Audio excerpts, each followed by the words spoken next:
the Cowboys are as directionless as a franchise as there is in sports, and I will get into later in this show why that is, and the press conference the introductory press conference for Brian Schottenheimer, I actually feel bad for him. Yeah. I feel bad for him because as much as they pump him up, you can't pump that up. I mean, it's not, I mean, it was. I was thinking about this. I was talking with Dan about this last night. Do you think like this is the breaking point to where fans will actually like not buy as many tickets? Like, are we there, or is there still that luster and that draw and people who haven't had the opportunity that will always naturally want to go to the games? Or are we to a point where the fans are actually going to start like letting, like we like last night, like last year in Oxnard, right? A lot of people weren't going out there. Do you think we see that translate into the actual on the field games in Dallas or Arlington? Whatever? I don't know. I mean, like that's going to have to be the thing, but we'll get into that. I think it would be rude of us to not start off on the fact that, right now is a very interesting time in sports in that in college football, we saw Travis Hunter, maybe a unicorn when it comes to that. Like there's not going to be, it's going to be years before someone else does something like that. Right. I mean, it's been, well, you like your 100-year theory? I mean, like he's probably like 40 because that's that's almost like a Bo Jackson thing. In the same sport, or Dion. Like it's like Bo, Dion, like it's kind of that kind of athlete. Well, we're in like the generational talent, and I know everybody can hate on Mahomes. Like we've got Ohtani, like doing ridiculous, crazy things. There are several players in women's basketball, I'll tell you, that are better than any of the women's basketball players maybe ever. Yeah. Like it's and that's just now getting light shown upon it. I'm not even talking about Caitlin Clark alone in this. I'm talking about like, why do I sound like a jerk? Angel Reese? No, the one from Vegas. That's the actual best player in the league. Plum? Kelsey Plum? Yeah. Who was that? Yeah, Asia Wilson. Yeah. The actual best player in the league right now. Yeah, Asia Wilson. Like all of that. Like it's so many, like, yeah, Kelsey, like all those people. If you watch the Olympics this year, it was a veritable who's who of the best that we maybe have ever been at that sport. And how it is internationally too. We're at kind of a unique time where you look around, there are unique talents that don't come up, and like it's kind of generational. It does remind me of Michael Jordan, Bo Jackson, Wayne Gretzky, That's Dion. What I'm saying. Like you had Connor all Bedard at the same time. Yeah, like all of those kind of things going on, right? All at the same time. And then like the last of that era was probably Tiger Woods. And then we don't really have that in golf right now because golf is a little chaotic. Yeah. I mean, there's some great golfers out there. Scotty Scheffler, but like they're not on the same page. But there's not a Tiger, right? Out there right now. But before Tiger, between Jack Nicklaus and Tiger, it was a tight field. It was there just wasn't one. There's some great guys, in there, but it wasn't like the greats, right? Well, right now, like the generation gap between the GOAT quarterback and the new GOAT quarterback, not very much. It's like a year. Yeah. Life will test you. It'll turn your world upside down. Again. And again. And again. The only way to hit back is to stand up. Stand up every time. And say, I'm not done.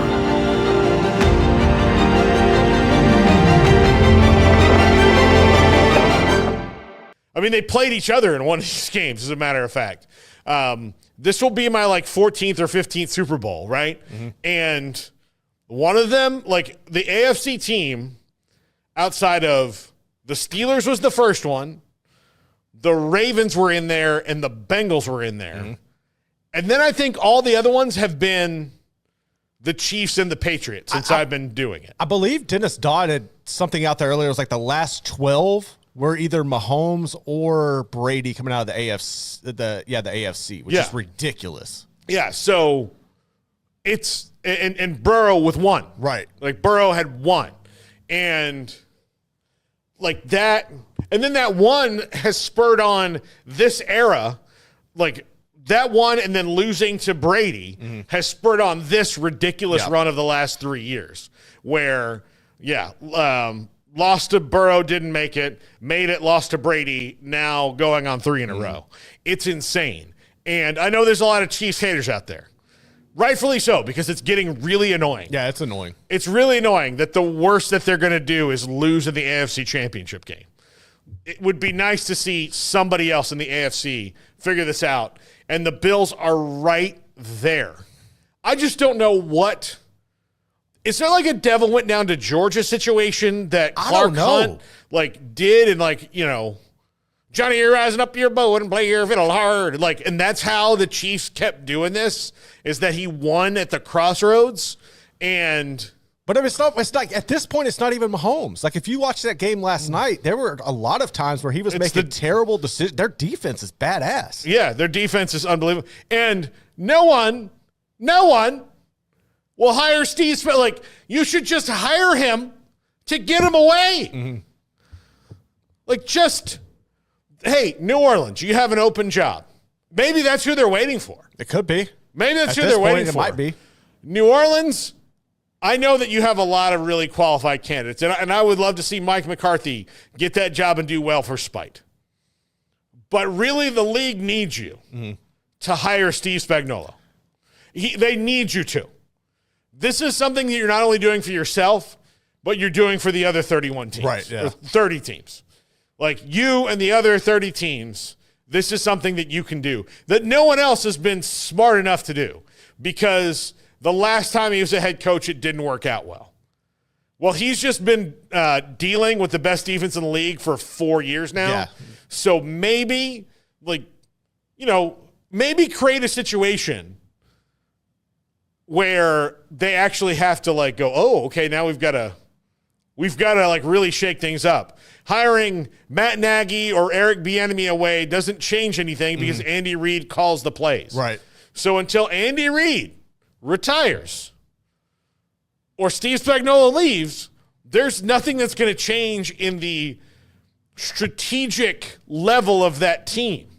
And they do great in the draft and free agency. Yeah, getting Worthy was ridiculous. Like, they know exactly how to supplement what they have, and Mahomes is so good that even on a down year for most of this year, all he needs is one drive at the end of the game because the defense keeps him close. Yeah. And so we're like, as much as we may hate watching it, we do have to admit that we are witnessing something amazing right now. Well, I don't like, I'm not to the point with this, with the Chiefs run that I got to with the Patriots, where the Patriots were just obnoxious. I don't know if it's maybe Andy Reid's more likable. He's funny. The same thing with Mahomes. You see him all over your TV. Every time you turn on the damn TV, you see somebody from the Chiefs there. Maybe it's that they're a little more likable. But I'm not to the point where I just hate like watching them. I also don't like the fact that this is a rematch again. Like I wish somebody from the NFC could come up and shake things up as well. But if I'm looking at that situation, like, I don't necessarily think I would want to take another head coaching job. If I could sit back and just be the defensive coordinator for the Chiefs and rack up Super Bowls and get paid millions, I think I would stay put for a while if I was in that situation, personally. Yeah. I just, it's ridiculous. And the Eagles are always like, they're the best run team in the NFC right now. They had the thing that's driving me nuts as a Cowboys fan and a Cowboys observer and a Cowboys podcaster and a person who's covered this team is, and look, there they are right behind me. Buy some stuff. But I should maybe take that ad and switch it out for a team that wins. Washington's up there. It'll come up. Yeah. Yes, Washington. There's a Washington version of that very same one. But the bottom line is, like, the Eagles, they had a collapse at the end of last year. And the Cowboys, when those things happen, oh, well, we had so many injuries, or we had this, we had that, we had that. Like, there's always something that keeps them from, like, really fixing the overall problem and going, okay, well, we got to do this differently. Right. Because if it's an injury, or if it's this, or if it's Zeke's suspension, like all these things give them an out for, well, if those 2 games that he was suspended, or if it was that, all those things that are just excuses. Howie Roseman and Jeff Lurie said, no, there's no excuses. We're paying a lot of money. We're going to get everybody signed. We're going to make sure we have this team. We've drafted really well. We believe our team is good. How do we make it better? Mm-hmm. And they went and had an unbelievable draft and then supplemented their team with, look, I'll tell them, so the Zach Bond thing is just diamond in the rough. That could have happened to a lot of teams. Right. But it did happen to the Eagles. You know why it did happen to the Eagles and Zach Bond, who's, an all-pro candidate after just being kind of a special teamer in New Orleans? It happened because of the culture that you can take a guy who has the right kind of motor and maybe hasn't been pointed in the right direction and point him in that right direction. That's why Zach Bond works out at the Eagles, where he didn't work out at the Saints. Right. And had the Giants signed Zach Bond, he would still be the same guy he was a year ago. Yeah. Like, it's because the Eagles organization makes players better all the time, and then they also draft rookies to play right away. They don't draft rookies to let's see what's going to happen. Yeah. Like, at least especially early on. If you're in the first, I would say 100 picks for the Eagles, they expect you to play a lot. They should. As much money as you're getting paid. Yeah. Like, yes. If you're in the first 100 picks, they expect you to contribute a lot. And then they have the developmental guys, which they have 3 guys on offense that were outstanding college playmakers. And you saw one of them yesterday, how they ran out of gas on that one long run. And Will Thank Shipley. God he ran out of gas. But yeah, Will Shipley, Johnny Wilson from FSU, and Anais Smith from A&M. Like, once those guys kind of get going, and because they have really huge potential to be excellent NFL players. But they also don't draft a guy who's raw like those 3 are and then immediately go like, oh, well, you got to be like the guy. Right, yeah. And, okay, well, what is this offense? They looked and said, okay, what can we go out there and get that's going to take us over the top? Oh, why don't we go sign Saquon Barkley? And it took from a team that could not finish the year last year and kept running up against the wall, because part of the thing is that they fell into the trap of anybody can be a running back. Mm-hmm. Well, Kenneth Gainwell's a really good player, but he's a really good player who's a third down specialty type back. Right. Saquon Barkley every down is an all-world player. And they decided, like, okay, we're going to go get this dude, and he's going to take us over the top. And if they beat the Chiefs, it will because the Chiefs finally couldn't stop somebody. Mm-hmm. And that person was Saquon Barkley. As a matter of fact, if you look at, James Cook had a pretty decent little, couple runs yesterday, and he's not living in the same stratosphere as Saquon Barkley. Not even close. So, people can hate all they want, and listen, there's nothing I hate more than the Eagles or any other team in the NFC East as a Cowboys fan. But dapping them up because they're just running circles around their division and the league. And I also, I think it's kind of weird. Josh Harris has another sports franchise he owns in Philly. So I'm not totally I wouldn't be totally surprised to see him go, well, like, I've been listening to this crap all this time. And he grew up a Washington fan. Like, I've been listening to all this stuff all this time about the Eagles. Being an owner in Philly. So let's do it like they do it. Like, let's get a GM and an owner. Like, let's get a GM who knows his stuff, and they did. And so that's why you saw. Now, look, the Commanders got absolutely they got dog walked, boat raced, wood chippered, and then all that got put back together, reformed into something, and then they did it in reverse. That was bad. It was terrible. And after watching how Philly was able to control them, and then once that second game got started, you could, from my perspective, and I'm a Washington fan, you could tell that those other 3 teams were on a different level than Washington was.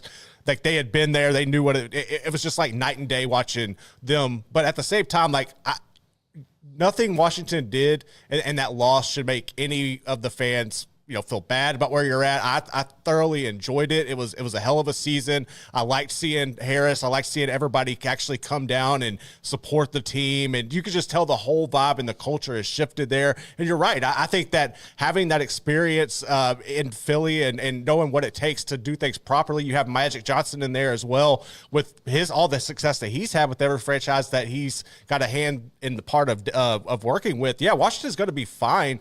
They definitely need to fix their secondary. That's suspect outside of Lattimore when he's playing Mike Evans, but I feel really good about what they were able to do this year and the future that they could build. It's just crazy because they have no real elite playmakers on this team. Terry McLaurin's good, but he's not a star. They have no stars. I think he's a star. I don't know if he's a star. I think he's on the cusp of being a star, but I don't think he's a real alpha yet. He can be.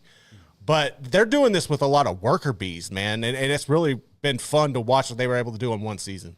Yeah, no, it is. It's really quite awesome, for them, and there's nowhere to go but up, in my opinion, for them. I mean, I know there's not. I mean, it's sports; you never know. But I've become very aware of how teams that do things right, or how just organizations in general and life do things right.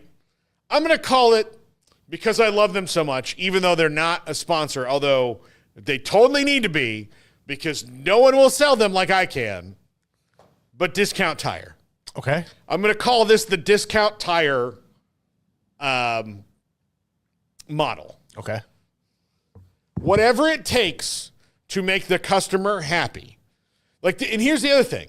It's not even they're not doing ridiculous things. They're so far out ahead of any problem or complaint that you might have that you can't complain, because if there's a problem, they've already solved it before it happens. So they know, okay, we're sorry. We got, turns out this tire was defective. Front of the line, we got you covered. It'll be done today. Here you go. And you don't have to oh, hey, it's cold, my tires are low. Come on by, we'll fill them up for free for you. You may have to wait in line for a minute, but you don't have to get out and swipe your credit card at the stupid machine at the gas station, which whatever greedy SOB did pay that. For air. Pay for air and water. Yeah. Used to be a thing you just got because you paid for the thing that makes the whole world go. Whose price that is, is always a complaint for people. Down with the world, Paul. We know how that goes. Destroy it all. Yeah. So, but Discount Tire, and again, this is not a commercial, but they do it right. You know who Discount Tires it in the NFL? The Chiefs and the Eagles. Yeah. You know who doesn't? The Cowboys. The Cowboys they're a big, gigantic franchise that everybody knows. I think you know what? I'll tell you this. And I use this company. They're my provider for home internet and my cell phone and everything. But when it comes to customer service, they're for shit. And that's AT&T. Oh, they're terrible. They're terrible. I'm surprised they don't use ethnic slurs when you call up on the phone. It's coming, I'm sure. That's going to be their next policy to put in. Yeah. Oh, if the person asks why their cable isn't working, just pull off this list of random things to say. And because it's just, and it's awful for their employees. We had a guy fixing our internet, and he said, hey, why don't you call and I'll call at the same time? And I was like, wait, what do you mean? Don't you have a bat phone? Yeah, you should have a direct line. You have a direct line? No, we have to call the same number you call. Yeah, that's smart. What? For your employees? So but what they're trying to do is get rid of the people who work for them and have some sort of robot do everything. And that's not good. So, but Discount Tire, again, they run your sports franchise how Discount Tire runs theirs. Be out ahead of every possible problem. And then when something occurs or unexpected arises, then you because you're so good at all the other stuff, you'll figure out that problem. Yep. And when we'll talk about the Cowboys in the next segment, and then we'll finish up talking about why I should have been a defensive coordinator. But if you were doing things right, that when something happens, like happened to the Cowboys a week ago, when Mike McCarthy's like, nah. Which I respect the hell out of him for. I'm so glad he did know what? that. It's so funny. I like him so much more now than I did when he was the coach of the Cowboys, because he's like, no, not playing that. No. And I think you've heard me say it a million times, I thought they set him up for failure this year anyway. They did. So I was never mad at McCarthy. I was never like, no Cowboys fans should. I used 12-5 3 years in a row, and every year they lost, I was like, this is a roster problem, not a strategy problem. They're going to be begging for McCarthy in a couple of years.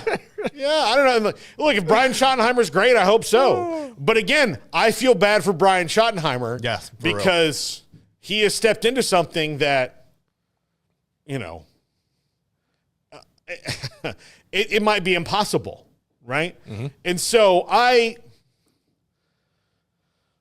the Cowboys were caught completely flat-footed by Mike McCarthy. And when you listen to their press conference today and go through it, you can tell they were like, we don't have a plan. Mm-hmm. Jerry also had the balls to make a joke about how much he pays coaches when he's like one of the guys who pays them the least. He's like, I know they all make a lot of money. And look, $5 million, $4 million is a ton of money for anybody. Except for the fact that, you're the most valuable sports franchise, and you don't pay your coaches. And, this. Do the Chiefs? Do you think the Chiefs give a 4-pound hunky shit? This is how mad I am about this. How much money they pay Andy Reid? No. You know why? He's worth every damn penny. Every single one. Yep. My gosh. I don't know. We'll talk about this in a second. There was an air quotes scenario that I can't. I can't even. This is the triple option